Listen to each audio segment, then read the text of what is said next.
Good evening, Ji. Welcome back to the session. Ishita, Anjani, Suman, Sumit, Uma, Veena, and everyone for joining. Welcome. Good evening, फटाफट sir. से- Good evening, Ji. Good evening.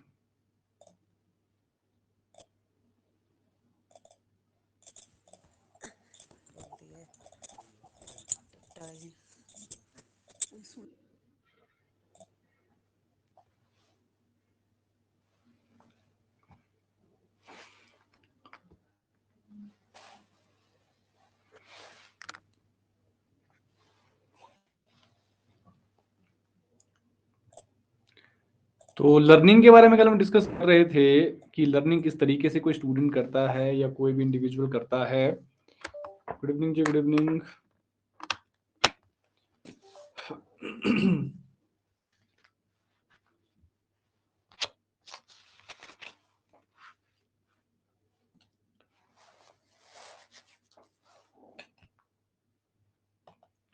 आज हम करेंगे इसके जो remaining topics है उनको. ठीक है, तो थोड़ा लाइट लाइट कंटेंट हम शुरू में करेंगे, then we will move forward. तो फटाफट से ज्वाइन कर लीजिए.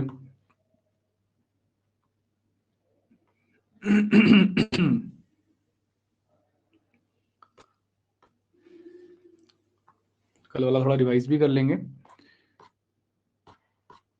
Good evening. Good evening.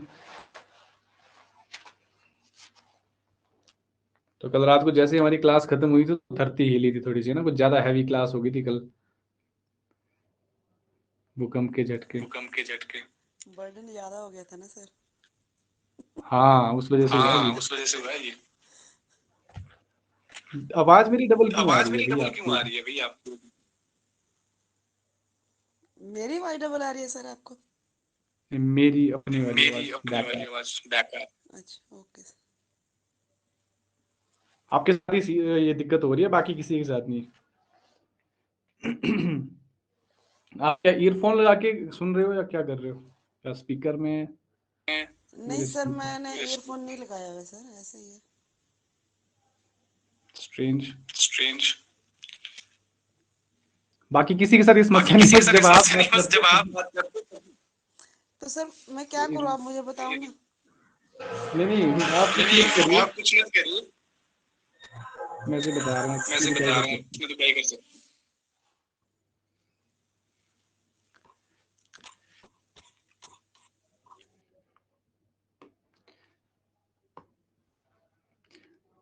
बस एक चीज है कि जब बात आप बोल चुके हो उसके बाद आप म्यूट कर लें तो ज्यादा बेटर रहेगा.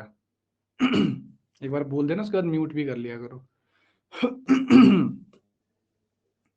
तो लर्निंग के बारे में डिस्कस किया था जी कल हमने. Welcome back. Welcome everyone.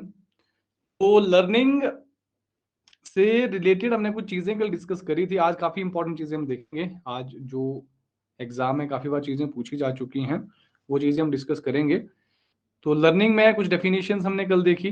फिर हमने कुछ स्कूल ऑफ थॉट्स देखे. बिहेवियरलिस्ट हो गया, कॉग्निटिविस्ट हो गया, कंस्ट्रक्टिविस्ट हो गया. फिर लर्निंग के कुछ प्रिंसिपल्स देखे हमने. ठीक है, तो होपफुली अभी ने ये रिवाइज भी करी होंगी चीजें. तो रिवीजन को सबसे ज्यादा इंपॉर्टेंस आपने देनी है, तो रिवीजन बहुत ज्यादा इंपॉर्टेंट है. तो उसके बाद हमने डिस्कस किया लर्निंग के कुछ मेथड्स की. इमिटेशन होता है, कॉपी करते हैं किसी को जब, है ना. ऑब्जर्वेशन, एक्सपीरियंस से आप सीखते हो. टीचिंग, ट्रायल एंड एरर है आपका. क्लास में कुछ क्वेश्चनिंग करते हैं तब भी जो है आप उससे लर्न करते हैं. कुछ तरीके हमने यहाँ पर लर्निंग के देखे. उसके बाद एक बहुत इंपॉर्टेंट हमने कॉन्सेप्ट देखा इंडिविजुअल डिफरेंसेस का, कि डिफरेंस क्या होते हैं. ठीक है, कैसे कैसे जो स्टूडेंट्स होते हैं आपकी क्लास में वो बिल्कुल डिफरेंट होते हैं. उनका कल्चरल बैकग्राउंड डिफरेंट हो सकता है, अपब्रिंगिंग उनकी डिफरेंट हो सकती है, एज डिफरेंट हो सकती है. ठीक है, एनवायरमेंट उनका डिफरेंट हो सकता है, पास्ट एक्सपीरियंस उनके डिफरेंट हो सकते हैं, फिजिकल, मेंटल, इमोशनल मेकअप उनका अलग हो सकता है, गोल्स, नीड्स एंड एवरीथिंग वो डिफर कर सकते हैं एक दूसरे से. बाकी फिर हमने कुछ एलिमेंट्स देखे यहाँ पर लर्निंग के. ठीक है, एलिमेंट्स के बाद लर्निंग प्रोसेस हमने देखा कैसे कैसे यहाँ पर लर्न होता है. फाइनली किस तरह से आप रिइंफोर्समेंट करते हैं, फीडबैक लेते हैं. तो लर्नर की कुछ कैरेक्टरिस्टिक्स हमने देखी. ठीक है, सोशल एट्रीब्यूट्स, पर्सनल कैरेक्टरिस्टिक्स क्या होती है, एज, मेच्योरिटी लेवल है, मोटिवेशन है, एटीट्यूड है, एक्सपेक्टेशंस हैं, और लर्निंग स्टाइल के बेसिस पे देखा कि भाई फेल्डर और सिल्वरमैन ने यहाँ पर कुछ चीजें बताई हुई है, विजुअल, ऑडिटरी, इंट्यूटिव, तो ये सारी चीजें आपने देखनी है। एक्टिवली, रिफ्लेक्टिवली, सीक्वेंशियली लर्न करते हैं आप। लिसनिंग स्किल्स हमने देखी अलग अलग की, एक्टिव लिसनिंग होती है, एम्पैथेटिक यहाँ पर लिसनिंग होती है, एम्पैथिक जिसको हम कहते हैं, इवेल्युएटिव और क्रिटिकल लिसनिंग यहाँ पर होती है, ठीक है। अप्रिशिएटिव लिसनिंग होती है जहां पर आप एनकरेज करते हो सामने वाले को, जिसको आप सुन रहे हो, एंजॉय करते हो जो भी वो बोल रहा है। थिंकिंग स्टाइल अलग अलग हमने देखे कल। तो थिंकिंग स्टाइल में रिफ्लेक्टिव थिंकर्स थे आपके, क्रिएटिव थिंकर्स थे, इसके साथ साथ आपके पास प्रैक्टिकल थिंकर, कॉन्सेप्चुअल थिंकर्स हमने देखा, ठीक है।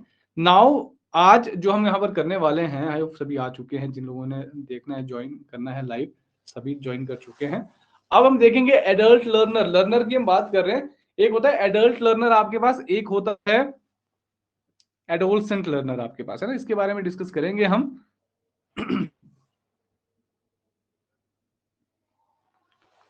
को करवाया था ये जो केवीएस की मैदान में, मेरे को बिल्कुल सही मिल गया और मेरी रिवीजन भी सही हो गई है। अगर ऐसे ही मैंने कोई भी वही पब्लिक एड में जो आप करवाते हो सब कुछ भी ऐसा मिल जाए तो प्लीज बता दो सर एक बार बुक। एक्चुअली मैंने पेपर 1 के लिए केवीएस मैदान को काफी रेफर किया हुआ है। बाकी हाँ जी, पब्लिक उसमें मेरे को सब हाँ कुछ मिल पब्लिक गया। हाँ पब्लिक एडमिनिस्ट्रेशन के लिए कोई एक बुक स्पेसिफिकली मैंने रेफर नहीं करी है। पब्लिक एडमिनिस्ट्रेशन के लिए बहुत सारे सोर्सेज मैंने यूज करे हुए हैं। पॉलिनाइडू की बुक यहाँ मैंने रेफर करी हुई है, इंडियन पॉलिटी रेफर करी हुई है, लक्ष्मीकांत रेफर करी है दूसरी पब्लिक एड वाली, प्रसाद एंड प्रसाद रेफर करी हुई है, ठीक है। 2-3 और भी सोर्सेज मेरे पास हैं, तो थोड़ा सा कंबाइंड है, तो इसलिए वहां पर आपको एक बुक में नहीं मिलेगा। पब्लिक एडमिनिस्ट्रेशन के तो नोट्स ही आपके बेस्ट है, ठीक है। सर वो तो बाकी नोट्स कोई बनाने एक में टाइम बहुत लग जाता है, तभी कह रहे हैं ना, इतने में तो रिवीजन ही नोट्स कर ले बंदा। नोट्स क्यों बना और रही हो? ये नोट्स मैं इंग्लिश, आपको दे रहा हूँ। सर ये अच्छा इंग्लिश अच्छा, में है ना तो फिर, हाँ जी, ठीक है। तो प्रॉब्लम आ रही है मेरे को, देखो काफी पब्लिक टाइम एड का लग जाता है। सिलेबस आप, हाँ पब्लिक एड का सिलेबस आप एक बुक में नहीं मिलेगा आपको, पहली बात तो ये, हाँ जी, जैसे पेपर उनका मिल रहा है ना, तो इसीलिए मैंने बहुत सारी बुक्स रेफर करके कंटेंट क्रिएट किया हुआ है, तैयार किया हुआ है। तो पब्लिक एडमिनिस्ट्रेशन में देखो फिलहाल आप लक्ष्मीकांत के थ्रू हुई है, जो जो चीजें आपको लक्ष्मीकांत में मिल रही है कम से कम उनको फिलहाल रिवाइज करिए। लक्ष्मीकांत में आपको 60% के आसपास सिलेबस मिल जाएगा, उतना कम से कम वहां से कर लो आप, ठीक है। बाकी ठीक जो है, चीजें हैं ओके। वो मैं आपको भेजता हूँ फिर। कुछ आप इग्नो के ठीक, नोट्स यहाँ पर आप रेफर कर सकते हैं, कोई भी टॉपिक देखना ना, उसमें इग्नो की बुक्स देख सकते हैं आप। जैसे फॉर एग्जांपल पब्लिक पॉलिसी है, मान लो इंग्लिश में समझ नहीं आ रही, हिंदी में आपको इग्नो के नोट्स मिल जाएंगे, वहां से आप देख सकते हो। थोड़ी इलेबोरेटेड जरूर है लेकिन हिंदी में मिल जाएंगे आपको। और वो कहाँ सर से ये नोट्स मिलेंगे? लेने पड़ेंगे इग्नो के? नहीं नहीं, ये आप आपको फ्री में मिल जाएंगे, आपको ऑनलाइन मिल जाएंगे। एक वेबसाइट है ई ज्ञान कोश करके, ई ज्ञान ठीक, कोश है ना, इसको आपने हाँ सर्च जी, करना और हिंदी में टाइप करना कि हाँ जी, हिंदी में सर्च करना है इसको, ठीक है। ओके, उसके बाद देखो क्या है, आर गुप्ता की बुक भी ठीक है अंकिता, क्यूज की जो बुक आप बता पूछ रहे हो वो भी अच्छी बुक है। थोड़ा सा ना आंसर में चेक रखना, कई बार बीच में एक आधा क्वेश्चन गलत भी हो सकता है, आंसर कई बार गलत भी हो सकता है की में, तो उसको जब भी डाउट आए तो मुझसे पूछना उसको, ठीक है। बाकी ठीक है। आर्यंत तो देखो मैंने तो कभी नहीं पढ़ी आर्यंत, ठीक है, क्योंकि मैंने एक बार मेरे पास पढ़ी थी बुक, मैंने शुरू में ली थी, बट मुझे उसके क्वेश्चन आंसर में काफी सारी प्रॉब्लम्स लगी, ठीक है, तो इसलिए मैंने वो रेफर ही नहीं करी फिर, ठीक है। तो इसलिए उसको ना ही करें तो ठीक है। तो लक्ष्मीकांत के कर लो, लक्ष्मीकांत के फिर भी रिलायबल है। देखो गलतियां तो होती रहती है लेकिन ज्यादा भी नहीं होनी चाहिए ना, फिर प्रिपरेशन आपकी गड़बड़ होती है। चलो जी, let's get back to the content. Adult और यूथ लर्नर जिसको हम कहते हैं, हाँ नोट सफिशिएंट है जी, बिल्कुल सफिशिएंट है। पेपर 1 तो मैं आपको पहले ही बता रहा हूँ कि पेपर 1 में कोई भी सिंगल कंटेंट, कोई भी सिंगल बुक आपको जो है पास नहीं करवा सकती है। सिर्फ एक बुक है केवीएस मदान की, केवीएस मदान की बुक है, जहां पर आपको एक बेस मिल जाता है, जिससे मैंने भी रेफर करे हैं अपने जो भी नोट्स हैं, उसको आप पढ़ सकते हैं। और उसके बाद पीवाईक्यूज, सफिशिएंट तो कुछ नहीं है, ठीक है, सागर है नॉलेज का, इंफॉर्मेशन का। तो सफिशिएंट मतलब है कि भाई हाँ, एग्जाम क्वालिफाई आप कर लोगे, जेआरएफ आप कर लोगे, लेकिन उसके लिए आपको स्टेप्स फॉलो करने पड़ेंगे, जो मैं बता रहा हूँ, जो जो चीजें मैं करने को दे रहा हूँ आपको, आपको करनी पड़ेंगी वो, तभी आप क्वालिफाई कर पाएंगे, अदरवाइज नहीं। जैसे मैं रिवीजन डेली करने को कह रहा हूँ, अगर कोई रिवीजन डेली नहीं कर रहा है बाद में कहेगा सर मैंने तो सारी चीजें पढ़ी थी फिर भी नहीं हुआ, तो रिवाइज भी तो करना है ना, पढ़ना ही काफी नहीं है, रिवीजन करना है। PYQs इतने ज्यादा जरूरी है, आप सोच भी नहीं सकते, खाना छोड़ देना पर PYQs जरूर कर लेना पेपर 1 के। अब इससे ज्यादा बड़ा एग्जांपल मैं दे नहीं सकता आपको, समझ रहे हो? तो इतना जरूरी है PYQs करना पेपर 1 के। फिर KVS मैदान से हो जाएगा क्या पूरा PYQ? कंटेंट कंटेंट नहीं, PYQ KVS मैदान में नहीं है। PYQs KVS मैदान में नहीं मिलेंगे, उसमें तो छोटे मोटे क्वेश्चंस आपको देखने को मिलेंगे। PYQs का मतलब हुआ प्रीवियस ईयर क्वेश्चन, तो वो तो KVS मैदान में नहीं है ना, वो तो आपको क्वेश्चन पेपर डाउनलोड करके क्वेश्चन पेपर को सॉल्व करना है, वो मैं भी आपको करवा दूंगा। नहीं सर, तो इसमें दिए है ना सर, ईयरली वाइज दिए उसमें, ईयर वाइज दिए नहीं, उसमें तो सारे नहीं होंगे मेरे हिसाब से, जो लेटेस्ट एडिशन में हो सकता है, लेकिन सारे हाँ उनको जरूर कर लेना, बट सारे नहीं होंगे उसमें, सफिशिएंट नहीं होगा वो, आपको अलग से पेपर्स देखने पड़ेंगे क्योंकि इतनी सारी शिफ्ट्स होती है ना, तो अगर तो सारे दिए हैं उसमें, सारे नहीं दिए होंगे। Okay sir. है ना? सर हाँ, टेक्स्ट बाकी जो बुक उसमें के जरिए जो होती है, हाँ जी, टेक्स्ट बुक के जरिए जो होती है टेस्ट सीरीज जो ऐप लेते हैं, देखो टेस्ट सीरीज आपको जहां मिल रही है करो उसको, ठीक है। मैं पेपर 1 के लिए कभी भी आपको रिस्ट्रिक्ट नहीं करना चाहता कि मेरा ही कंटेंट पढ़े आप। पेपर 1 डायनामिक है, पेपर 1 में आपको जितना हो सके ना उतना पढ़ो उसको, पेपर 1 में रिस्ट्रिक्ट नहीं करना खुद को कभी भी, ठीक है। तो पेपर 1 PYQ जहां मिले आपको करो, MCQs जहां मिल रहे हैं करो, प्रैक्टिस जहां करने को मिल रही है पेपर 1 की करो, रिस्ट्रिक्ट नहीं रहना है खुद को कि भाई बस मैंने सर को ही पढ़ना है, सर ने ज्योग्राफी, मैं कंटेंट के लिए आपको बता रहा हूँ सिर्फ यहाँ पर। बाकी PYQs तो इतने हैं कि मतलब साल लग जाएगा आपको पूरा करने में, तो जितने कर सकते हैं करो, यही मैं कहूंगा आपको, ठीक है। तो PYQs नहीं छोड़ने कभी भी नहीं, इवन कंटेंट भी नहीं करोगे ना, PYQs ढंग से करोगे तो पार हो जाओगे, समझ रहे हो? इतना जबरदस्त है, पर आपको PYQ करने की अप्रोच पता होनी चाहिए, करने कैसे पढ़ेंगे, पहले कंटेंट कवर कर लें जरा, ठीक है, फिर मैं बताऊंगा PYQs कैसे करने हैं। तो यहां पर एडल्ट और यूथ लर्नर्स होते हैं, ठीक है, यहां से क्वेश्चन आए हुए हैं PYQs में कि एडल्ट लर्नर होते हैं आपके और यूथ लर्नर होते हैं। यूथ मतलब जो यहाँ पर बिल्कुल जो छोटे बच्चे होते हैं, थोड़े से बड़े होते हैं। एडल्ट हो गए जो हायर एजुकेशन कर रहे हैं, यूथ हो गए जो स्कूल एजुकेशन यहाँ पर कर रहे हैं। तो एडल्ट लर्नर में क्या होगा, जो बड़े जो एज के यहाँ पर बच्चे होंगे वो क्या करेंगे, देखो उनका जो लर्निंग स्टाइल होता है ना वो कैसा होता है, प्रॉब्लम सेंटर।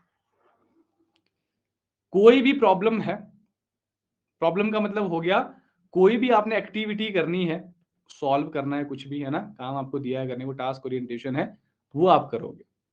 प्रॉब्लम सेंटर मतलब आप प्रॉब्लम सॉल्व करने की यहाँ पर कोशिश करोगे, जो भी आपको दी गई है लर्निंग, जो भी आपको करने को दी गई आप उसको लर्न करोगे।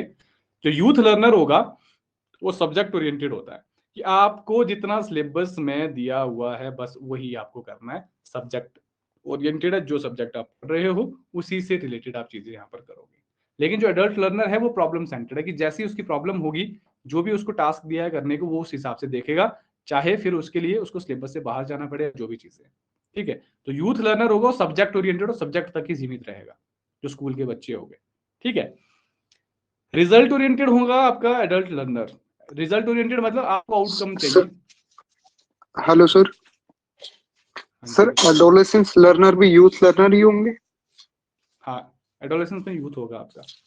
एडोलेसेंस को आप यूथ, किशोर लर्नर जो होते हैं ना, इसको एडोलेसेंस भी कह सकते हैं आप, एडोलेसेंट, ठीक है, adolescent, SCENT, adolescent learner.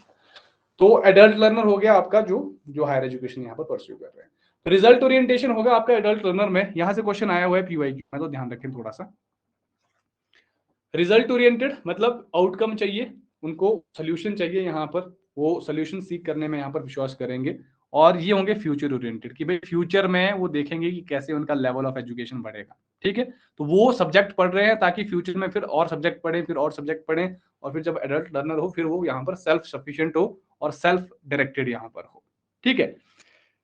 Adult learner में they will be self directed, जैसे कि मैंने बात करी। सेल्फ डायरेक्टेड कौन होगा, एडल्ट लर्नर। आपसे क्वेश्चन कैसे पूछे जाएंगे कि बताइए सेल्फ डायरेक्टेड जो होगा वो कौन से लर्नर की यहाँ पर फीचर है, करेक्टरिस्टिक है, या फ्यूचर ओरिएंटेड कौन से लर्नर होते हैं, या यूथ लर्नर की कौन कौन सी फीचर्स होती हैं इनमें से, ऐसा पूछा जाएगा आपको।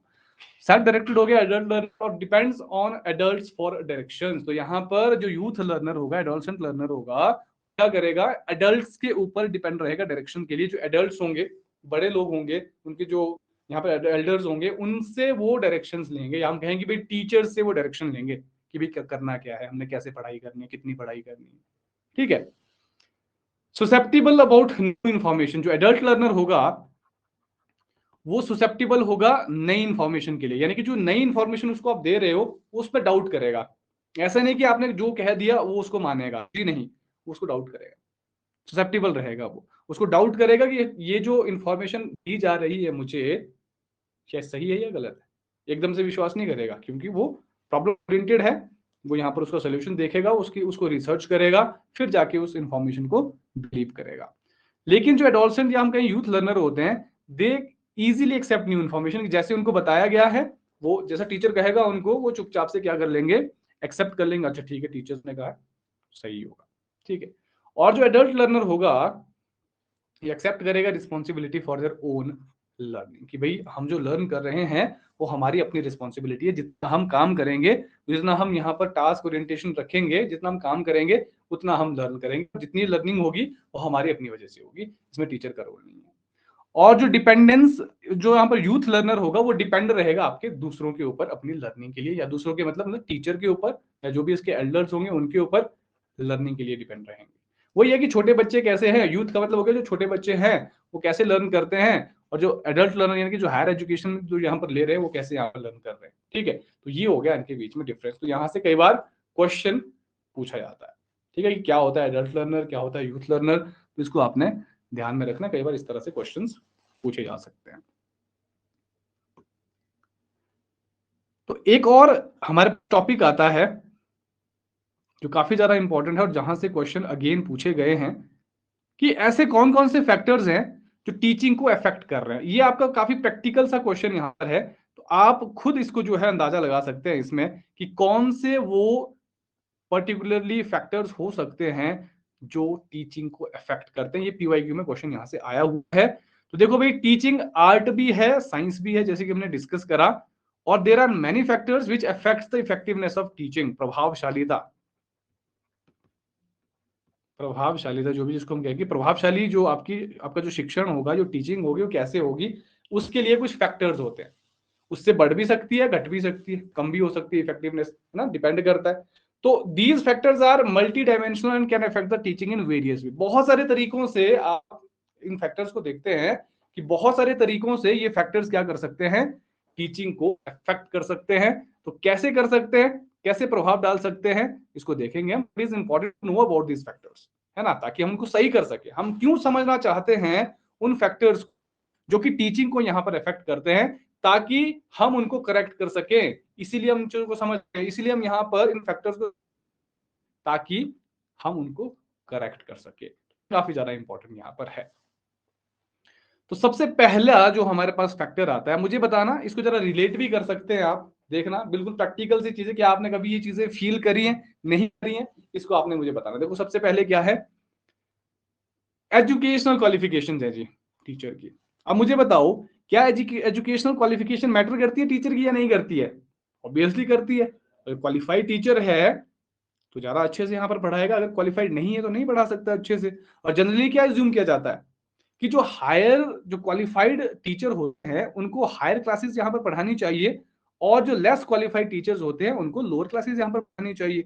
तो जैसे डिग्रीज होती हैं, स्कूल लेवल के लिए अलग से होती है, आप बीएड करते हो या टेट वगैरह करते हो क्वालिफाई, हम बात करते हैं, हम नेट क्वालिफाई करते हैं, जेआरएफ क्वालिफाई करते हैं, ठीक है। तो एजुकेशनल सिस्टम में जो एजुकेशनल क्वालिफिकेशंस है ना, जितनी ज्यादा होगी उतने हायर क्लासेस को आप यहाँ पर पढ़ाएं। सिंपल सी चीज ये, तभी तो हायर एजुकेशन कहा गया है इसको, है ना। तो सबसे पहले तो एजुकेशन क्वालिफिकेशन से फर्क पड़ेगा जी। अच्छी क्वालिफिकेशन होगी टीचर की, अच्छी पढ़ाई होगी। क्वालिफिकेशन अच्छी नहीं है तो बच्चे सफर करेंगे फिर। इंग्लिश वाला कौन सा, SUFER, है ना, तो हिंदी वाला नहीं, इंग्लिश वाला। तो मतलब कष्ट होगा बच्चों को सीखने में। फिर स्किल्स, आप देखो स्किल्स है, क्या क्या चीजें उनको करनी आती है टीचर्स को।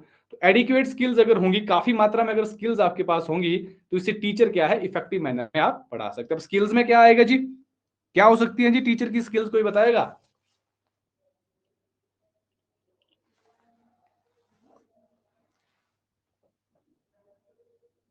सर कम्युनिकेशन बिल्कुल सही, कम्युनिकेशन हो सकता है जी। और क्या स्किल हो सकती है?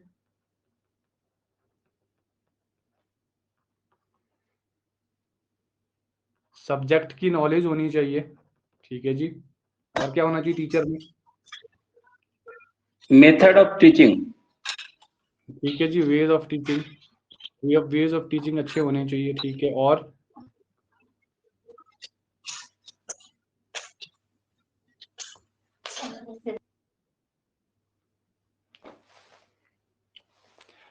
क्या क्लासरूम मैनेजमेंट होना चाहिए? क्या क्लासरूम मैनेजमेंट भी एक स्किल हो सकती है टीचर के पास, कि क्लास को मैनेज कैसे? जी सर। बिल्कुल हो सकती है ना। तो ये कुछ यहाँ पर स्किल्स है, कुछ और भी एक्सप्लोर आप कर सकते हो इनको। तो teaching and also sir making relations with earlier knowledge. हाँ, मतलब रिलेट कर पाना है ना, रिलेट करना चीजों को, जी ठीक है, जी सर, समझाने। जी सर। तो ये हमने पढ़ा। तो स्किल्स, अगर ये सारी की सारी स्किल्स के पास हो तो इफेक्टिव टीचिंग यहाँ पर हो सकती है, ठीक है। तो कम्युनिकेशन अच्छा हो, सब्जेक्ट की नॉलेज हो, तरीके हो पढ़ाने के, अच्छे अच्छे अलग अलग तरीके हो। ऐसा नहीं कि एक ही तरीके में आप पढ़ा रहे हो, है ना, थोड़ा सा तरीके चेंज किए जा सकते हैं। क्लासरूम मैनेजमेंट आना चाहिए करना, कि कैसे बच्चों को कंट्रोल करना है। पता चला टीचर डायस के ऊपर खड़ा हुआ है और बच्चे खेल रहे हैं कुश्ती, तो ये चीजें नहीं होनी चाहिए, है ना। तो these skills can be acquired through training and practice. तो ये जो स्किल्स हैं ये ट्रेनिंग और प्रैक्टिस के थ्रू आप एक्वायर कर सकते हो, अगर आप सीखना चाहे। कई बार ऐसा, अब ऐसा भी नहीं है ना कि भाई आप पहली बार क्लासरूम में जा रहे हैं और आप बिल्कुल शेर खान बन के आएंगे वहां से, बढ़िया, कि भाई बच्चे तो बिल्कुल जी इन्फ्लुएंस हो गए, बच्चों ने तो तारीफों के पुल बांधी कि टीचर हो तो ऐसा, नहीं तो नहीं, है ना। ऐसा तो नहीं है ना, ठीक है, पहले दिन आप जाओ, थोड़ा सा हो सकता है उतने अच्छे से नाम भी पढ़ा पाओ, तो धीरे धीरे ट्रेनिंग प्रैक्टिस से आप क्या करोगे, अच्छे टीचर बनोगे, है ना। बस दिल में क्या जज्बा होना चाहिए कि मुझे अच्छे से पढ़ाना है। टेक्निकल नॉलेज भी होनी चाहिए जी, बिल्कुल, वो भी स्किल्स में ही आता है कि आपको ऑपरेट करनी आनी चाहिए, जो भी डिवाइसेस हम यूज कर रहे हैं या जो भी है, तो वो भी आता है। अगला आता है एक्सपीरियंस ऑफ टीचर। तो आपको क्या लगता है कि इफेक्टिव टीचिंग होगी अगर एक्सपीरियंस्ड टीचर होगा? अगर मुझे यहाँ पर 5 साल पढ़ाने का यहाँ पर एक्सपीरियंस है और एक कोई पर्टिकुलर पर्सन है जिसको शायद 1 महीना भी पढ़ाते हुए हुआ है, ऑब्वियस सी बात है, जिसको 5 साल पढ़ाते पढ़ाते हो गया है NTUC नेट JRF की कैटेगरी में, तो उसके बाद ज्यादा एक्सपीरियंस है तो ज्यादा अच्छे से पढ़ा सकता है, क्योंकि उसको पता होता है कौन कौन सी चीजें आती है, एग्जाम में किस तरह से पूछी जाती हैं, as compare to that person जिसने भी एक भी बैच नहीं निकाला है। ऑब्वियस सी बात है, मतलब ज्यादा चांसेस है कि जो 5 साल वाला है उसको ज्यादा बेटर यहाँ पर नॉलेज होगी।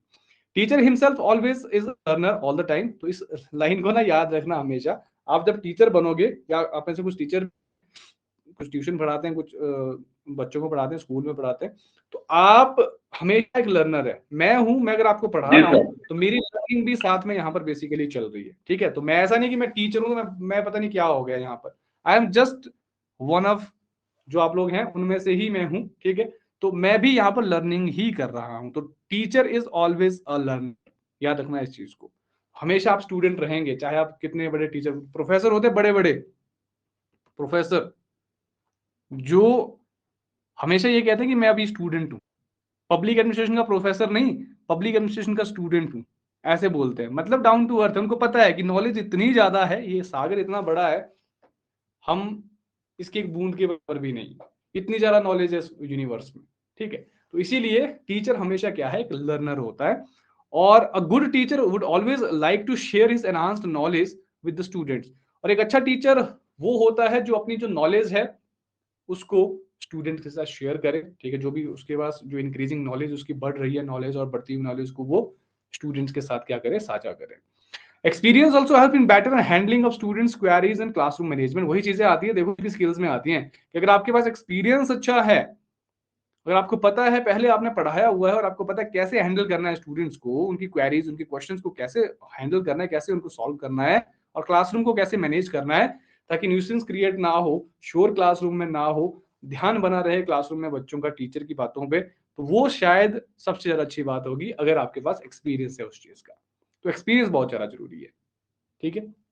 आजकल आप जॉब मांगने जाते हो ना, तो जैसे 21 ईयर्स के हुए आप, ग्रेजुएशन आपकी हो गई, है ना, तो आपसे मांगा जाता है 10 साल का एक्सपीरियंस, 10 ईयर्स का एक्सपीरियंस मांगा जाता है अगर अच्छी जॉब चाहिए आपको। कहाँ से लाएगा इंसान, ठीक है। तो ये भी एक विडंबना होती है कि एक्सपीरियंस पहले मांगते हैं और जॉब बाद में देते हैं, और बिना जॉब के एक्सपीरियंस हो गया तो कहाँ से होगा, ठीक है। तो ये भी एक समस्या है। तो क्लासरूम एनवायरनमेंट, क्लासरूम एनवायरनमेंट कैसा है, ये भी इंपॉर्टेंट है जी। तो teacher must be N initiator of different activities in the class. Class में आप एनवायरनमेंट कैसा क्रिएट कर रहे हो, ये भी काफी ज्यादा इंपॉर्टेंट है। तो इनिशिएटर होता है शुरू करने वाला, शुरू करने वाला, अगर हिंदी वालों को समझ नहीं आ रहा है वाला, ठीक है। मतलब जो यहाँ पर टीचर का काम क्या होगा, किसी भी चीज को, किसी भी एक्टिविटी को शुरू करना। आप कोई भी एक्टिविटी कर रहे हो, कोई भी लर्निंग एक्टिविटी कर रहे हो, तो उसको कौन करेगा, उसकी शुरुआत तो टीचर करेगा जी। कोई भी एक्टिविटी आपने करनी हो क्लास में जिससे लर्निंग हो सके, and these activities should support the teaching learning process. तो ये जो एक्टिविटीज हैं मतलब वही होनी चाहिए कि टीचिंग लर्निंग प्रोसेस से रिलेटेड होनी चाहिए एक्टिविटीज, ठीक है। तो ऐसे ही आपने कोई भी एक्टिविटी क्लासरूम में जो है कर दी। जैसे स्कूल में टीचर क्या करते थे, जब पढ़ाने का मन नहीं होता था तो चलो जी बच्चों को खड़ा किया और बोलो जी जोक सुनाओ, कोई सॉन्ग सुनाओ यहाँ पर, या कोई और चीज सुना दो, है ना, बस गप्पे। तो वो चीजें नहीं होनी चाहिए उतनी ज्यादा, ठीक है। ठीक है, 5-10 मिनट के लिए आप कर लो जो करना है, लेकिन पढ़ाई से रिलेटेड ही चीजें यहाँ पर होनी चाहिए, जो एक आइडियल क्लासरूम है बेसिकली, ठीक है। इकोनॉमिक फैक्टर, अच्छा ये चीज बहुत इंपॉर्टेंट है आपके लिए भी और मेरे लिए भी है। तो there is always an independence of thoughts in teaching professionals, है ना। टीचर्स के बीच में इंडिपेंडेंस होती है थॉट्स की, ठीक है, अलग अलग थॉट्स यहाँ पर होते हैं। If there is a financial problem in the part of teachers, the quality of teaching में बी अफेक्टेड। मानते हैं इस बात को कि नहीं मानते कि फाइनेंशियल प्रॉब्लम जो है टीचर्स के पार्ट में नहीं होनी चाहिए। अगर फाइनेंशियल प्रॉब्लम होगी तो वो पढ़ा कैसे पाएगा अच्छे से, ठीक है। किसी भी टीचर पे बात लागू होती है, लेकिन ये बात लर्नर्स में, स्टूडेंट्स के ऊपर भी उतनी ही लागू होती है। अगर लर्नर्स फाइनेंशियली जो है साउंड नहीं है, उसकी फैमिली नहीं अफोर्ड कर पाती है टीचिंग, सॉरी उसकी जो भी एजुकेशन होती है, तो कहीं ना कहीं वहां पर भी फेलियर है। तो टीचर हो या स्टूडेंट हो या कोई और पर्सन भी यहाँ पर हो, खैर यहाँ पर बात हो रही है टीचिंग और स्टूडेंट की, टीचर और स्टूडेंट की, अगर फाइनेंशियल प्रॉब्लम है ना तो टीचिंग हो पाएगी ना तो लर्निंग हो पाएगी। तो इसीलिए इस मामले में थोड़ा फ्लेक्सिबिलिटी होना जरूरी है, क्योंकि बड़े बड़े प्लेटफॉर्म्स देखे होंगे आपने, फीस भी ज्यादा होती है, तो वहां पर फाइनेंशियल प्रॉब्लम्स की वजह से अच्छे टीचर से पढ़ नहीं पा रहे हो आप लोग, या नहीं पढ़ पाते हो बेसिकली, है ना। लेकिन फिर भी अगर इतना किया जा सकता है अपनी तरफ से कि मिनिमम फी और साथ ही साथ फ्लेक्सिबिलिटी अगर हो टीचिंग लर्निंग का जो प्रोसेस है उसमें, तो शायद कुछ किया जा सकता है, ठीक है। तो जैसे अब कुछ लोग हैं जो फीस नहीं दे पा रहे हैं, जो भी है, तो ठीक है, जितना वो दे पा रहे हैं मैं उनको अलाउ कर रहा हूँ। कुछ लोग कह रहे हैं कि बाद में दूंगा, या जो भी है, तो प्रॉब्लम्स होती हैं, सबको प्रॉब्लम्स होती हैं। तो जितना मैं कर पा रहा हूँ या जितना मैं कर सकता हूँ तो अपनी तरफ से मैं कर रहा हूँ, ठीक है। तो वो चीजें हैं कि भाई फाइनेंशियल प्रॉब्लम्स टीचर्स के पार्ट में भी नहीं होनी चाहिए और स्टूडेंट के पार्ट में भी नहीं होनी चाहिए, नहीं तो टीचिंग यहाँ पर इफेक्ट हो जाएगी। एडमिनिस्ट्रेटिव पॉलिसीज ऑफ इंस्टीट्यूशंस, ये भी इंपॉर्टेंट चीज है कि there should be a standard in teaching practices. तो स्टैंडर्ड होना चाहिए, क्वालिटी होनी चाहिए टीचिंग प्रोफेशन में, टीचिंग प्रैक्टिसेस में टीचर्स की, और teacher should be given the independence of handling the classroom situation. Management administrative policies of institution का मतलब हुआ कि जो कॉलेज, स्कूल या जहां पर भी आप पढ़ा रहे हो, वहां पर जो एडमिनिस्ट्रेटिव पॉलिसीज है, मैनेजमेंट है, ठीक है, उनको इंटरफेयर नहीं करना चाहिए क्लासरूम में। जो टीचर और स्टूडेंट के बीच का जो एक रिलेशन है, या हम कहेंगे उनके बीच का जो एक सिचुएशन है, उस सिचुएशन में या क्लासरूम एनवायरनमेंट में एडमिनिस्ट्रेशन को नहीं आना चाहिए, मैनेजमेंट को नहीं आना चाहिए। वो टीचर और स्टूडेंट के बीच की बात है, तो टीचर को ही सॉर्ट आउट करने देना चाहिए। तो ये इंपॉर्टेंट है, ज्यादा इंटरफेयर नहीं करना है टीचर और स्टूडेंट के बीच का जो रिलेशन है उसमें। तो इसका कहने का मतलब ये है। कुछ और भी चीजें हैं, देखो प्रैक्टिकल चीजें, देखो ये बहुत इंपॉर्टेंट है। टीचिंग एप्टीट्यूड ऐसा नहीं है कि भाई बहुत ही इम्प्रैक्टिकल चीज है, ये बहुत ज्यादा प्रैक्टिकल चीज है, सब्जेक्ट मैटर है। अब teacher must be an expert of his subject matter या इन हिज सब्जेक्ट मैटर। मैं पब्लिक एडमिनिस्ट्रेशन पढ़ा रहा हूं तो I must be an expert, जितना हो सके मुझे पब्लिक एडमिनिस्ट्रेशन अच्छे से आना चाहिए, तभी मैं आपको पढ़ा सकता हूँ। पेपर 1 का भी यही है, ठीक है। तो मुझे अच्छे से पेपर 1 आना चाहिए, मैं इन चीजों को अगर एक्सप्लेन कर पा रहा हूँ अच्छे से तभी फायदा है, अदरवाइज नहीं। तो मतलब सब्जेक्ट मैटर में एक्सपर्ट होना जरूरी है, आपके सब्जेक्ट में आपकी कमांड होनी चाहिए। और if he is not good at his subject, teaching में भी इनइफेक्टिव। टीचिंग इनइफेक्टिव हो सकती है अगर टीचर अपने सब्जेक्ट में एक्सपर्ट नहीं है। तो पेरेंटल एक्सपेक्टेशन आता है अगला पॉइंट, इससे आप रिलेट कर पाएंगे काफी सारी चीजें। Parental expectation, expectations of parents may work as the intervening variable in a teaching learning process। समझ रहे हो बात को? पेरेंट्स की जो एक्सपेक्टेशंस हैं वो एक इंटरवीनिंग वेरिएबल बन सकता है टीचिंग लर्निंग प्रोसेस में, और एक नेगेटिव सेंस में बन सकता है। कैसे? एक तो है स्टूडेंट के हिसाब से कैसे हो सकता है, they may put stress on the learner which can also affect the teaching. बच्चा है, स्टूडेंट है, उसके ऊपर प्रेशर कर दिया कि 99% लाने हैं जी, 100% लाने हैं जी एग्जाम में, और उसके कितने आए 97%, 95%, और बच्चे के ऊपर प्रेशर डाल दिया अगली बार के लिए, अगली बार अगर 99 नहीं आए तो ऐसा होगा वैसा होगा, ठीक है, ये नहीं मिलेगा वो नहीं मिलेगा। तो स्ट्रेस डालते हैं पेरेंट्स, एक्सपेक्टेशंस इम्प्रैक्टिकल होती है। आप समझते हो 95% कितना ज्यादा यहाँ पर मार्क्स होते हैं, 90% कितने ज्यादा मार्क्स होते हैं। हमारे टाइम में क्या होता था, 10th में मेरे कितने थे, 10th में 76 पॉइंट समथिंग थे, कितने थे मेरे 10th में उस टाइम, ठीक है। तो 2007 में मेरी हो चुकी है 10th, ठीक है, समझ रहे हो बात को। तो उस टाइम इतने थे, मतलब हम बहुत ज्यादा मानते थे इस चीज को कि पता नहीं कितना ही हो गया। तो लेकिन आज अगर 95% से किसी के कम आए तो ऐसा लगता है जैसे बहुत ही कम फेल ही हो गया वो, ठीक है। तो स्ट्रेस डालते हैं यहाँ पर, एक्सपेक्टेशन बहुत ज्यादा होती है पेरेंट्स की, जिससे क्या है, लर्निंग तो हुई है इफेक्ट, टीचिंग भी इफेक्ट होती है, टीचर भी एक्सपेक्ट करने लग जाते हैं ज्यादा कि कहीं हम कमी तो नहीं रख रहे हैं कुछ, ठीक है। तो पेरेंटल एक्सपेक्टेशंस एक नेगेटिव सेंस में अगर हो बहुत घातक हो सकती है। कितने सारे सुसाइड्स होते हैं पेरेंटल एक्सपेक्टेशंस की वजह से, ठीक है। तो वो चीजें नहीं होनी चाहिए। तो you have to be flexible. सभी पढ़ाई के लिए नहीं बने हैं, सभी को नहीं आता है समझ उतनी जल्दी से, सभी को नहीं आता है समझ सारी चीजें। तो इसीलिए पेरेंटल एक्सपेक्टेशन प्रैक्टिकल होनी चाहिए। मार्क्स आपका, आपकी सक्सेस रेट नहीं करती है डिसाइड, आपकी अंडरस्टैंडिंग करती है, ठीक है। तो वो बात धीरे धीरे समझ आती है फिर। तो ये कुछ फैक्टर्स थे जो टीचिंग को इफेक्टिव बनाती है या टीचिंग को इनइफेक्टिव बनाती है, डिपेंड करता है। कोई सा अगर पॉइंट समझ नहीं आया तो पूछ लो।